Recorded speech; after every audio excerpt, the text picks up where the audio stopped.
So I'm in Accra, in Ghana, over here, next to the Ivory Coast, where all the chocolate comes from. And I've got the rest of the day off, and I thought maybe I'll explore the city, and maybe you guys would like to come with me.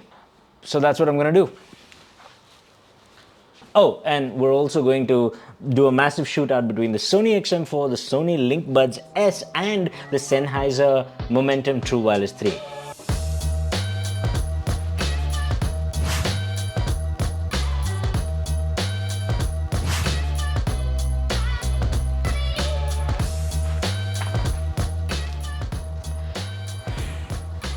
This is ridiculous.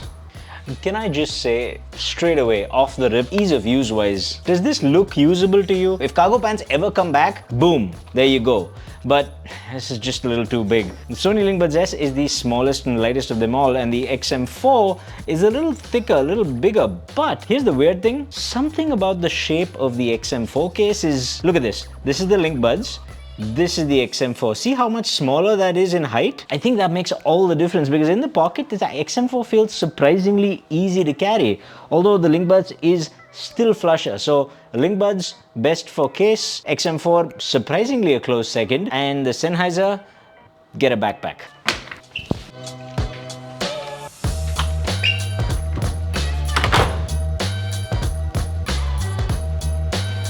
So I've got about 15 minutes before the Uber gets here, so I've got a little bit of time. Let's go sit in the garden for a bit. I want to tell you about something. In case of fire, do not use elevators, use stairs. Be honest with me, in case of a fire, would you not be tempted to use the elevators? Okay, look, the case pocketability is all well and good, but the earbuds, that's the real thing. Do the earbuds fit in your ear or not? Well, the Sony Xm4 is the biggest, most uncomfortable of the lot. Let's just get that out of the way. If you've got larger size ears, the Xm4 could work for you, but there are other issues with that design we'll get to in a second. The Linkbuds S, on the other hand, is the most comfortable, the smallest, the lightest, most easy to use of the three. What's surprising though is that the Sennheiser Momentum TWS 3 is actually not that bad. Yes, it's a little bit on the larger side, but what they've done is they've used a combination of ear tips and wing tips to secure it against 2 points in the ear and distribute the weight across those 2 points. And that makes for a surprisingly comfortable IEM despite its relative size. That's quite interesting. But the fact is, at the end of the day, between these three, the Xm4 has the least likelihood of fitting you if you have smaller ears. The Sennheiser Momentum TWS 3 may or may not, but the Linkbuds S most definitely will. So if you had to choose between one, the Linkbuds S is the surefire buy, which will definitely fit you. But that's not what I wanted to talk about. Ease of use is a whole bunch of things. There's a lot of things that go into it. One of those is, and this might seem like a small point, but bear with me, putting them in your ear. It's easy enough if you're taking them out of the case. Left is left, right is right. What's the big deal? What if you just left the earbuds on the table? I find that earbuds generally look very much alike and they can be a little bit difficult to figure out which one goes where. Sony and Sennheiser both have marked them left and right. But what if you're not an English speaker? What if you speak another language altogether and you don't know what left and right is? You don't know the words left and right. Well, Sony's got your back because they've actually gone ahead and color coded it. Left and right are written in white and red respectively in both the Linkbuds S as well as the Xm4. Just remember, red is right and you'll know which one goes in your right ear immediately. But let's just take that one step ahead. What if you had some kind of visual impairment? What if your sight had degraded to the point where you can't quite see clearly, but you still want to enjoy your music, right? Here's where Sony has thought of it and taken it one step ahead still. On the left earbud of both the Linkbuds S as well as the Xm4. In fact, I think maybe every Sony earbud, but I'm not sure, don't quote me on that. There is a tactile bump just behind the ear tip. That's when you know they've gone that extra mile and thought about this, because if you can't see clearly, you can still feel for the left earbud and you're good to go. Something Sennheiser hasn't quite thought of. It might be a small thing to you, but it may be a big thing to someone out there, and I just thought it deserved mention. Looking for a grey Kia Morning, whatever that is. Found him. Hi, how's it going? You mind if I join you in the front? Okay, cool.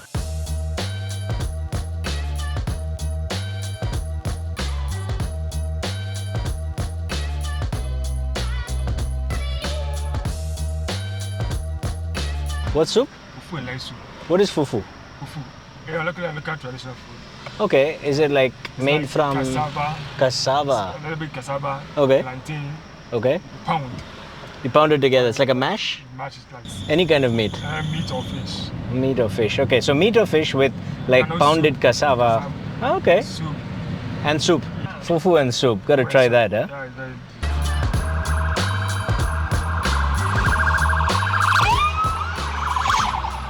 While we're on the topic of ease of use, it goes without saying that touch controls is a very big part of that. Now, all of them work on touch controls and all of them work pretty much okay. There's no distinctive feature. The only thing I would differentiate between them is probably customization. Sony allows for some customization, but you can only choose a certain preset set of controls to each ear and you're kind of stuck with that, right? So that doesn't allow for a lot of flexibility, especially if you're using one ear at a time. Certain controls just aren't available to you. Now, Sennheiser, on the other hand, has the most customizable touch controls I have seen on any Bluetooth earbud so far. You can pretty much almost set anything to anything, which means you can set it up so you have controls on both ears. You can use one ear at a time and still have access to noise cancelling or to play and pause tracks or skip them or even pretty much anything really. You can't quite do that with the Sony, so props to Sennheiser for just putting that in. Both brands share one smart feature, the ability to change between noise cancelling and ambient modes based on your geolocation. Now the Sony does pull out ahead with a few more smart features like speak to chat, for example, although in my opinion speak to chat is more of a gimmicky feature because it doesn't quite facilitate my everyday work. It just doesn't work for me. Comment down below and tell me if you actually do use these smart features and how you do. Maybe I can learn a thing or two from you guys. There is one gripe though. The Sennheiser app does not connect to the Sennheiser earbuds quite as seamlessly. When you pair the device, you've got to go into the app and quite often, more often than not, you actually have to get it to pair with the Sennheisers, and that takes a little while. In fact, sometimes it doesn't even connect successfully. You've got to restart the whole process again. Once you get it going, the app works fine, but that is an issue. Sony, everything works at the snap of a finger. I love it.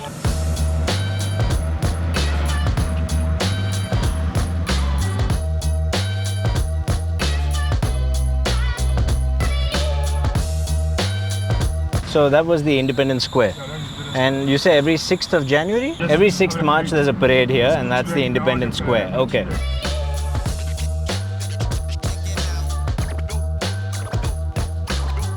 When was this castle made? The earlier part was around 1660s, yeah. 1660s, okay. The Danish people, it was a Danish castle. Came to trade in goods, commodities.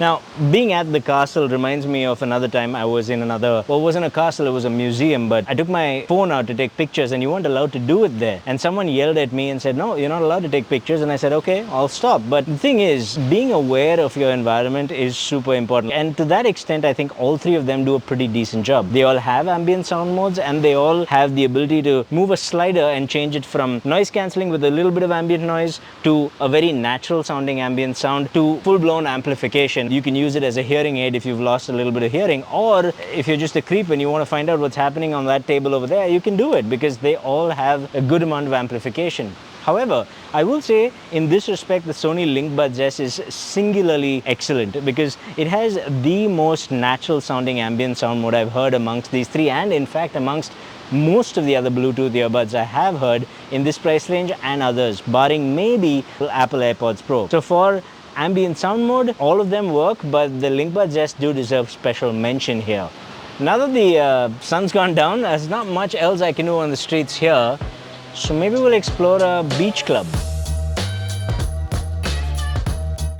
So the Ubers keep cancelling and I have to get somewhere, so I finally kind of pleaded with one guy and he said, okay, wait, I'll come. So we're just waiting for the Uber right now. While we're waiting, we should probably talk about noise cancelling. Now, there is a pecking order here. The Sony Xm4 is right at the top. Sennheiser, I don't know what they were thinking, but their level of noise cancelling is just not going to cut it, not at this price, especially when you've got things like the One More Comfort Buds Mini, which at $100 gives you better noise cancelling than honestly a lot of other devices. So that's just a shame. Step up one notch, go to the Sony Linkbuds S though, and you get very, very good noise cancelling. It's not the top of the pecking pecking order, but it is still very good. Very comparable with the AirPods Pro, maybe even a smidge better in some ways. And then right at the top is the Sony Xm4. Now the Xm4 is a different kind of beast. It's not even in the same league. It's just that far ahead. Although I will say, realistically speaking, if you've got the Sony Linkbuds S, you save some money, but you get noise cancelling that's really, really effective. And especially if you're, say, listening to music or watching a movie or something, you're not going to hear anything around you. So I'd say if you were listening to something else, the Sony Linkbuds is great. If you just put on earbuds just to cancel out noise and just to have a little quiet, the Linkbuds are all right. They do a decent job. The Sennheiser also does something, but the Sony Xm4 will give you actual quiet. It's really incredible. Hi, how's it going? Man, I'm so happy you came.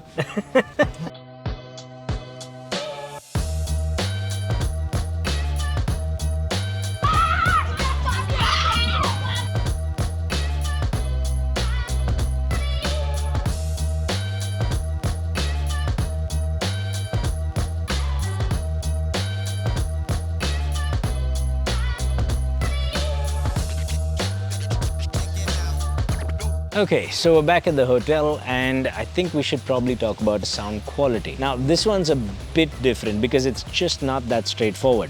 To put it simply, all of them are really nice. The difference is in their characteristics. Now, the Sennheiser's most notable characteristic is its tightness of representation and its forward, energetic, clean representation. Mid-bass, where the bass drums hit, it's really tight, really well controlled, to the point where the other Sonys just don't quite match it. They're not bad either, but they're not as well controlled. But where the Sonys compensate for this is in their sub-bass extension. That deep rumble you might hear in certain soundtracks, Hans Zimmer tracks for example, that is the sort of thing Sony excels at that Sennheiser can't compete with. So it really depends on what you want. While the Linkbuds S can't quite compete with the Sennheiser in terms of the punchiness of the bass, the Xm4 actually comes close. Still not the same, but very close, but it also gives you that nice low bass rumble, which you don't quite get in the Sennheiser, not to the same extent. The other thing is that the Sennheiser lacks detail and nuance compared to the Sonys. Overall, comparing them with other Bluetooth earbuds in general, they're still really nice, but both the Linkbuds S and the Xm4 have better detail and nuance across the frequency range. And when it comes to the highs, this is where you can really feel the difference. The Sennheiser is just not in the same league, whereas the Xm4 is, oh my god, it's really something else. Now, where the Sony Xm4 also shine is in movie watching, because they have a sense of soundstage that I haven't heard from anything else on the market. When it comes to imaging, pinpointing where instruments are coming from, the Xm4 is outstanding. Although, I will say, the Soundcore Liberty 3 Pro, which is not a part of this comparison but is worth mentioning, at about $150, I believe it was, fantastic. It does things with imaging in the bass and the mid region that I haven't heard from any other EM, so worth mentioning here. Having said that, in this comparison, the Xm4 is just outstanding for all of these things. The Linkbuds is everything the Xm4 is, just a notch less. Imaging, pretty darn good. Soundstage, pretty good, not as three-dimensional as the Xm4, still better than the Sennheiser.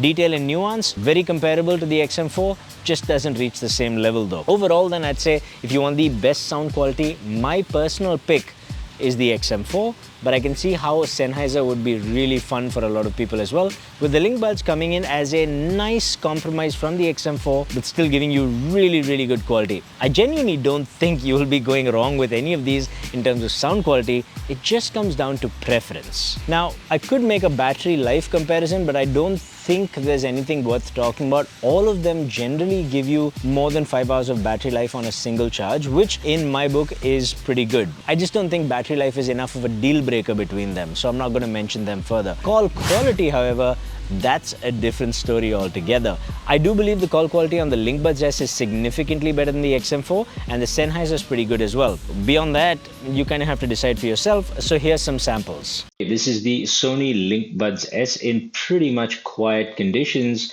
Is my voice sounding okay? Is it better than the Xm4? That's what you should be listening for. And how is it in comparison with the Sennheiser? Now, this is the Sony Linkbuds S with cafe sounds running in the background as loud as I can run them. Is it better? Is it worse? I'm just going to move my head around so that the sound hits the earphone in every single way. so that you can get an idea of what I sound like.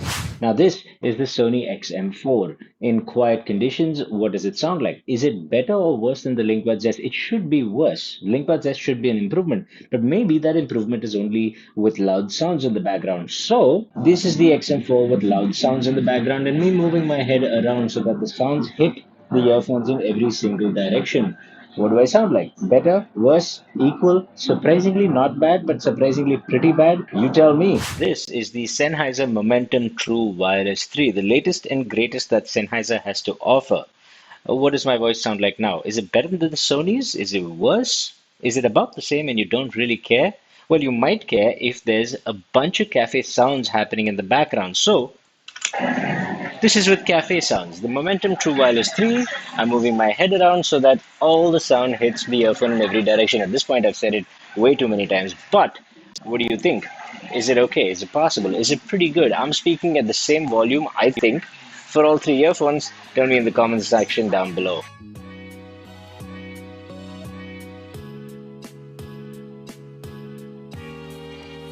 So, overall then, which of these should you buy?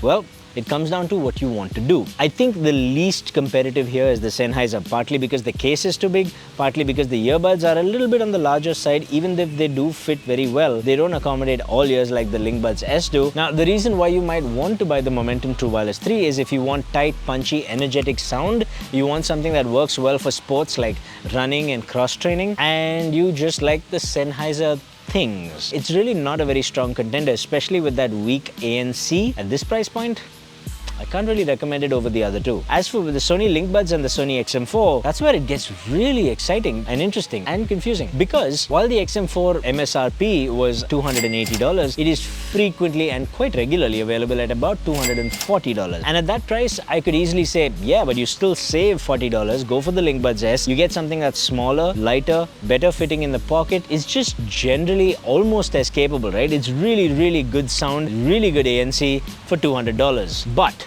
every once in a while, you'll also find the Sony Xm4 for under $220. Yeah, on Amazon. Keep an eye out. It does happen. And if the price difference is $20, it really comes down to what you want to do. So here's what I think. The Xm4 outclasses the Sony Linkbuds S by a mile in terms of sound quality and in terms of active noise cancellation. The Sony Linkbuds S outclasses the Xm4 though in terms of call quality as well as a very natural sounding ambient sound mode. As a bonus though, if you do buy the Linkbuds S, you get something that is more likely to fit you regardless of your ear size and will be better for working out with if you do things like cross-training, jogging, running, that sort of thing. Okay, now this comparison is limited to the Sony Xm4, the Linkbuds S and the Momentum Wireless 3. That doesn't necessarily do justice to it because at these price ranges, there are some other good options as well. Notably the AirPods Pro for Apple users. Yes, I know it's old, but it's still relevant. I did a Linkbuds S versus AirPods comparison. You can go check it out on the channel. I'll leave it in the description below. But